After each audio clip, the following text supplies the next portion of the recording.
Smog ने लाहौरियों की जान ना छोड़ी। सूरज ने भी फजाई आलूदगी की ओट में चेहरा छुपा लिया। आलमी आलूदा शहरों की फहरस्त में लाहौर आज भी पहली पोजीशन पर। मोहसिन नकवी ने आला सतह का इजलास तलब कर लिया। सॉफ्ट स्मोक लॉकडाउन लगाने की तैयारी। जुम्मे को तमाम स्कूल्स, कॉलेजेस, यूनिवर्सिटी बंद करने की तजवीज़। हफ्ते के रोज मार्केट, रेस्टोरेंट, जिम, सिनेमा, फैक्ट्रियां मुकम्मल तौर पर बंद करने की तजवीज़। इजलास में अहम फैसले मुतवक्के। आलूदा सूरत हाल से सांस लेना दुश्वार। शहरी मुख्तलिफ बीमारियों में मुब्तला। तिब्बी माहिरीन की शहरियों को बिला ज़रूरत घरों से ना निकलने की हिदायत। लाहौर में महकमा तहफ़्फ़ुज़ माहौलियात की एंटी स्मॉग कार्रवाइयाँ। भट्टों और इंडस्ट्रीज के खिलाफ एक्शन। 66 मकामात पर छापे।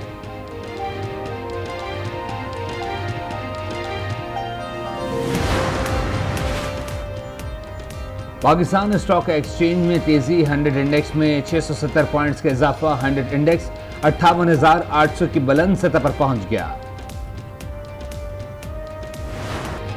इजराइल ने गजा में आर्जी जंग बंदी पर अमल कल तक मौखर कर दिया। जंग में वफा और यरगमालियों की रिहाई कल से शुरू होगी। इजरायली अखबार के मुताबिक हमास ने अब तक इन कैदियों की फहरस्त मुहैया नहीं की जिन्हें रिहा करना है। कैदियों की रिहाई का हतमी मुआहिदा होने तक जंग बंदी नहीं होगी। इजराइल के कौमी सलामती के मुशीर ने कहा, यरगमालियों का पहला ग्रुप जुम्मे को रिहा किया जाएगा। इससे पहले जंग में कोई वक्फा नहीं होगा। मुआहिदे के तहत इजराइल से 150 फलस्तीनी खवातीन और बच्चों की रिहाई के बदले हमास 50 यरगमाली खवातीन और बच्चों को रिहा करेगा। गजा के लिए इंसानी इमदाद और ईंधन भी मुआहिदे में शामिल।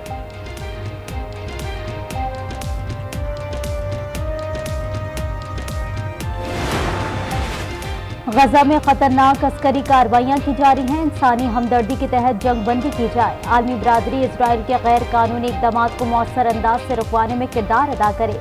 सऊदी वजीर खारजा का मुतालबा। सऊदी और अमरीकी वज़ीर खारजा का टेलीफोनिक राब्ता। गजा में जंग बंदी के तरीकों पर तबादला ख्याल।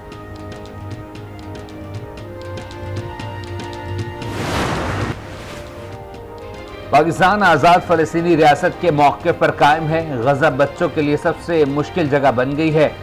तर्जुमान दफ्तर खारजा मुमताज़ ज़हरा बलोच की न्यूज़ कॉन्फ्रेंस। कहा, मकबूजा कश्मीर में भी इंसानी हकूक़ की खिलाफ वर्जियाँ जारी हैं।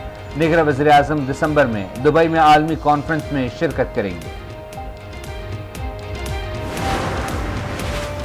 साइफर केस चेयरमैन पीटीआई और शाह महमूद कुरैशी के खिलाफ समाअत। खुसूसी अदालत का दोनों मुल्ज़िमान को 28 नवंबर को पेश करने का हुक्म। अदालती अमले ने इस्लामाबाद हाई कोर्ट के फैसले की कॉपी अदालत को फराहम कर दी। जज अबुल असनाद मोहम्मद जुल्करनैन ने कहा, केस का ट्रायल अब से पहले की पोजीशन से आगे बढ़ेगा। समाअत मुलतवी।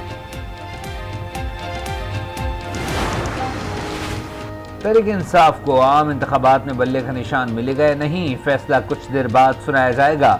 Election commission PTI intra party इंतखाबात से मुताल्लिक महफूज फैसला सुनाएगा। तौहीन election commission case chairman PTI समेत दीगर मुल्ज़िमान पर आज भी फर्द जुर्म आयद तक हो सकी। वजारत दाखिला ने जेल ट्रायल से मुतालिक रिपोर्ट जमा करवा दी। इलेक्शन कमीशन के मुताबिक अगली समाअत पर मामला निपटा देंगे। केस की समाअत 30 नवंबर तक मुलतवी। मुनस इलाही के लाहौर में 8 मुख्तलिफ बैंक अकाउंट्स मुंजमद। अकाउंट्स में 48 करोड़ 76 लाख से ज़ायद रकम आई। बैंक अकाउंट्स मनी लॉन्ड्रिंग के लिए इस्तेमाल हुए। मुनस इलाही की मुंजमद जायदाद और बैंक अकाउंट्स की तफसीलात सामने आ गईं। मुनस इलाही की 6 मुख्तलिफ प्रॉपर्टीज़ को भी मुंजमद कर दिया गया। प्रॉपर्टीज़ मनी लॉन्ड्रिंग से बनाई गईं। परवेज इलाही को घर न पहुंचाने के खिलाफ तौहीन अदालत की दरख्वास्त पर समाअत। लाहौर हाई कोर्ट ने वारंट गिरफ्तारी और तौहीन अदालत के नोटिस पर फैसला महफूज कर लिया। पीपी रहनुमा और साबिक सूबाई वज़ीर ट्रांसपोर्ट अख्तर जदून भी नून लीग में शामिल। बशीर मेमन का अख्तर जदून को नून लीग में खुशामदीद कहा, आपसे किया हुआ वादा पूरा करेंगे। सईद गनी ने अख्तर जदून की नून लीग में शमूलियत से लाइल्मी का इजहार किया था। नवाज शरीफ बताएं, आपने फ़लस्तीन के लिए क्या किया? क्या अवाम इन लोगों को अपने ऊपर मुसल्लत करेंगे? ये लोग दुश्मनों के साथ मिले हुए हैं, अवाम इन्हें मुस्तरद कर दें। अमीर जमात इस्लामी कराची हाफिज नईम की न्यूज़ कॉन्फ्रेंस। कहा, गजा की सूरत हाल पर अवाम को जिम्मेदारी अदा करना होगी। मुल्क का कानून एक है लेकिन तबके दो हैं। एक पर कानून लागू हो जाता है और दूसरे पर नहीं। जावेद लतीफ कहते हैं, नाइंसाफी पर मबनी रिवायात पर मुल्क चलाया जा रहा है। नवाज शरीफ ने अमन मुज़ाकरात का रास्ता अपना लिया ताकि मुल्क को खाना जंगी से बचाया जा सके।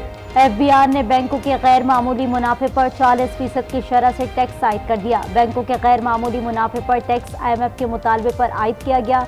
विंडफॉल टैक्स से 33 से 35 अरब रुपए इजाफी आमदन का इम्कान। नोटिफिकेशन जारी। कनाडा के बाद अमेरिका में भी सिख रहनुमा के कत्ल की भारतीय साजिश का भांडा फूट गया। भारत अमेरिका में सिख रहनुमा गुरपतवंत सिंह के कत्ल की साजिश कर रहा था। अमेरिकी हुक्काम ने साजिश नाकाम बना दी। बरतानवी अखबार फाइनेंशियल टाइम्स का दावा, सिख रहनुमा ने रद्द-ए-अमल में कहा, भारत खालिस्तान रेफरेंडम को रोकने के लिए गोलियों का इस्तेमाल कर रहा है। तशद्दुद को जन्म देता है। क्या मोदी हुकूमत नताइज का सामना करने के लिए तैयार है? सिख रहनुमा गुरपतवंत सिंह के कत्ल की साजिश को संजीदगी से देख रही हैं। तर्जुमान अमेरिकी national security council John Kirby कहते हैं, भारत की क़यादत के साथ इस मसले को उठाया है। भारत मामले की तहकीकात कर रहा है। भारत पर वाज़ेह कर दिया है कि जिम्मेदारान का एहतसाब होना चाहिए।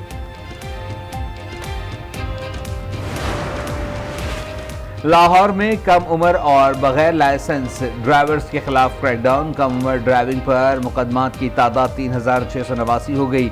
बगैर लाइसेंस ड्राइविंग पर 2114 मुकदमात दर्ज। मुताद्दिद गाड़ियां थानों में बंद।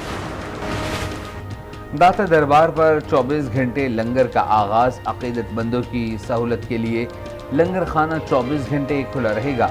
मोहसिन नकवी की दाता दरबार के एतराफ के इलाके को साफ सुथरा और खूबसूरत बनाने की हिदायत। गैर कानूनी गैर मुल्कियों की वतन वापसी का सिलसिला जारी। गुज़िश्ता रोज 2668 गैर कानूनी अफगान बाशिंदे अपने मुल्क चले गए। अब तक कुल 2,45,833 गैर कानूनी अफगान बाशिंदों की अपने वतन वापसी हो चुकी।